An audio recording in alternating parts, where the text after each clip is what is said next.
السلام علیکم ورحمۃ اللہ وبرکاتہ۔ ایک بہن کا سوال مروجہ رسومات کے حوالے سے ہے، شادی کے موقع پر جو رسمیں وغیرہ کی جاتی ہیں کہ ایسی رسمیں اسلام کے اندر اگرچہ ان کا جواز ہے یا نہیں۔ اگر کوئی آدمی بہت زیادہ سادہ کام کرنا چاہے تو اسلام کس حد تک یعنی اس کا اس حوالے سے تعاون کرتا ہے، سادگی کے حوالے سے۔ وعلیکم السلام ورحمۃ اللہ وبرکاتہ۔ یہ جتنے شادی بیاہ کے معاملات ہوتے ہیں ان میں اصلاً جو ہے اباحت ہے، تقریباً تمام کام ہی جائز ہیں، لیکن ایسی رسمیں کہ جو بالکل غیر شرعی ہوں، الگ سے شریعت نے ان کی حرمت کا فتویٰ دے رکھا ہو، موسیقی ہے یا اور اس طرح کی جو آپ زیادہ جانتے ہیں کون کون سی رسمیں ہوتی ہیں، تو جن کا شریعت سے جو ہے وہ حرمت اور اس کا جائز نہ ہونا یہ ثابت ہو جائے تو وہ بالکل حرام ہے۔ وہ عام مواقع پر بھی ہم نہیں کریں گے، جیسا کہ بالخصوص سب سے بڑی چیز جو ہے شادی بیاہ کے معاملات میں بے پردگی ہوتی ہے۔ تو اس کے حوالے سے قرآن مجید کی اور احادیث میں کئی مقامات پر اللہ تبارک و تعالی نے، نبی کریم صلی اللہ علیہ وسلم نے سختی کے ساتھ منع کیا ہے۔ تو اب یہ شادی کے معاملات میں بھی منع ہوگی، اس کے علاوہ بھی منع ہے۔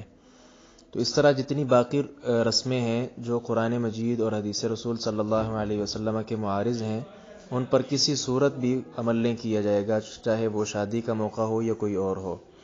باقی یہ جو بات ہے کہ اسلام کس حد تک جو ہے اس کے اندر ہمیں وہ رخصت دیتا ہے یا کس حد تک ہمارا تعاون کرتا ہے، تو بات بالکل واضح ہے کہ صحابہ کرام کی 20 مثالیں موجود ہیں۔ بہت زیادہ سادگی کے ساتھ سوال میں خاتون جو ہماری بہن ہے اس نے سادگی کا ہی سوال کیا اور تفصیل طلب اس کو کہا ہے کہ تفصیل اس کی ہونی چاہیے۔ بہرحال اس عجلت میں یہی عرض کروں گا کہ کئی صحابہ کرام ایسے ہیں، جیسا کہ وہ ایک خاتون آئی اللہ کے نبی صلی اللہ علیہ وسلم کے پاس اور شادی کا جو ہے اظہار کیا، تو آپ صلی اللہ علیہ وسلم کو اس وقت ضرورت نہیں تھی۔ صحابی رسول کھڑے ہوئے اور کہا کہ میں جو ہے اس کو قبول کرتا ہوں۔ آپ صلی اللہ علیہ وسلم نے اس سے پوچھا تھا کہ آپ کے پاس علیہ السلام کوئی کپڑے ہیں اس کو دینے کے لیے؟ صحابی نے آگے سے جواب دیا تھا کہ نہیں ہیں۔ آپ صلی اللہ علیہ وسلم نے فرمایا التمس ولو خاتما من حدید او کما قال صلی اللہ علیہ وسلم، لوہے کا کوئی چھلا یا انگونٹھی اسی کا ہی پتہ کر لو، تو وہ بھی اس کے پاس نہیں تھی۔ اب دیکھیں جس کے پاس لوہے کی انگونٹھی، میرے خیال میں میکسیمم آج کل جو ہمارے جو بچے بس اوقات یہ باہر سے وہ لے لیتے ہیں لوہے کا چھلا، 2 روپے کا، 5 روپے کا، 10 روپے کا آتا ہے، تو انگونٹھی آپ کوئی 50 تک لگا لیں، 100 تک لگا لیں چلیں۔ تو جس صحابی کے پاس اتنے پیسے بھی نہیں ہیں پھر بھی وہ شادی کا اظہار کر رہا ہے، اور بالآخر نبی صلی اللہ علیہ وسلم سوال کرتے ہیں کہ آپ کے پاس قرآن مجید آپ کو یاد ہے؟ تو آگے سے فرماتے ہیں چند صورتیں یاد ہیں، انہی کے ساتھ آپ صلی اللہ علیہ وسلم ان کا نکاح کر رہے ہیں۔ سادگی میں آئیں تو یہ دیکھ رہے ہیں۔ باقی رہی بات ولیمے کی، تو وہ بھی بالکل ایسے ہی ہے، نبی صلی اللہ علیہ وسلم نے ولیمے کا حکم دیا ہے، تو وہ بھی آدمی کی استطاعت پر ہے۔ تو آدمی جس قدر چاہے اپنے گھر والوں کو اندر شریک کر لے، بس یہ بھی کافی ہے۔ 2-3 رشتہ داروں کو بلا لے، یہ بھی ٹھیک ہے۔ کسی باہر سے کسی کو نہ بلائے، گھر میں جو کھانا پکتا ہے اسی کو ولیمہ بنا لے، یہ بھی ٹھیک ہے۔ اور اسی طرح پورے شہر کو دعوت ولیمہ پر بلا لے، بہت وسیع انتظام کر لے، وہ بھی ٹھیک ہے۔ تو یہ دعوت ہے، اس کے اندر زیادہ ہم کوئی بھی قیود نہیں لگائیں گے، قید نہیں لگائیں گے، کیوں شریعت نے اس کو کھلا رکھا ہے۔ اسی طرح حق مہر کا معاملہ وہ بھی بالکل اس میں کھلی اجازت ہے، آپ اس کے اندر جو ہے وہ لاکھوں کے حساب سے پیسے رکھیں یا اپنی استطاعت کے مطابق اس کے اندر آپ جو ہے وہ 5,000، 10,000، 20,000 جتنی طاقت ہے اتنا رکھ لیں۔ تو اسلام نے اس حوالے سے کسی کو بھی پابند نہیں کیا، بلکہ ساری چیزیں استطاعت پر ہوتی ہیں۔ اور اسی طرح بارات لے کر جانا، اس میں بھی کئی افراط و تفرید کرتے ہیں۔ کچھ کہتے ہیں جی ہم نے جو ہے نا پورا گاؤں لے کر جانا ہے، 100 بندہ بارات پر لے کر جانا ہے۔ اگلے آدمی جو ہے ان کی اتنی وہ جو ہے وہ نہیں ہے کیپیسٹی کہ وہ قبول کر سکیں، تو یہ جو ہے بہت زیادہ زیادتی ہے۔ اور کچھ لڑکی والے بہت زیادہ زیادتی کرتے ہیں، وہ یوں کہ ہم نے آپ کو کچھ بھی نہیں کھلانا، کیونکہ لڑکی والوں کے ذمہ کچھ نہیں ہوتا، لہذا آئیں آپ، ٹھیک ہے نکاح ہوگا، تو آپ جو ہے نا مسجد میں بیٹھ جائیں، پانی وغیرہ جو بھی پینا ہے وہ بھی مسجد سے پی لیں، تو یہ تفریط ہے۔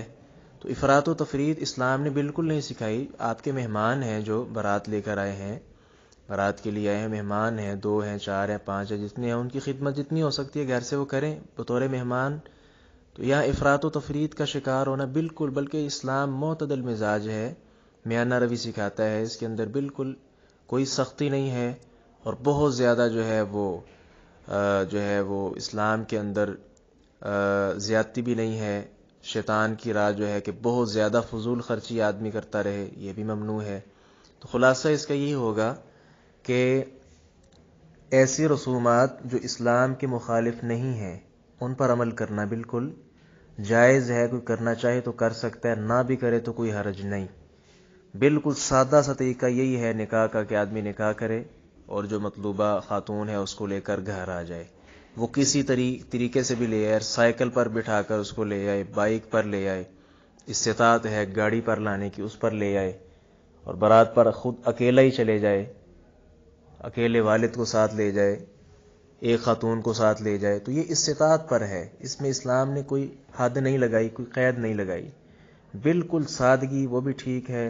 اور اس کے اندر جو ہے اس قدر فضول خرچی تو بالکل جائز نہیں ہے نا، وہ تو اللہ تعالیٰ نے قرآن مجید میں کہہ دیا شیطان کے بھائی ہیں۔ باقی اضافی پیسہ جو خرچ کرنا ہے وہ 2 کاموں میں صرف خرچ کرنا ہے، یا تو وہ حق مہر میں خرچ کریں کہ بہت زیادہ حق مہر رکھ لیں، یا پھر دعوت ولیمہ پر اس کو رکھیں۔ باقی یہ جو چلتا ہے لائٹنگ کرنا اور دیگر اس طرح کے کام، یہ اسلام اس کو واللہ عالم ویسے پسند نہیں کرتا، نہ یہ اسلام کا مزاج ہے۔ گھر والے جو ہے ساتھ والے، وہ پڑوسی، وہ بالکل بھوکے ہوتے ہیں، کھانا ان کے گھر میں جو ہے نا ایک ٹائم کا موجود نہیں ہوتا، اور ہم ساتھ ہی اپنے گھر کے اوپر لائٹنگ بھی کریں، سارا کچھ کریں، تو یہ اسلام جو ہے یہ اس کا مزاج نہیں ہے کہ لوگوں کو اس حوالے سے تکلیف ہو۔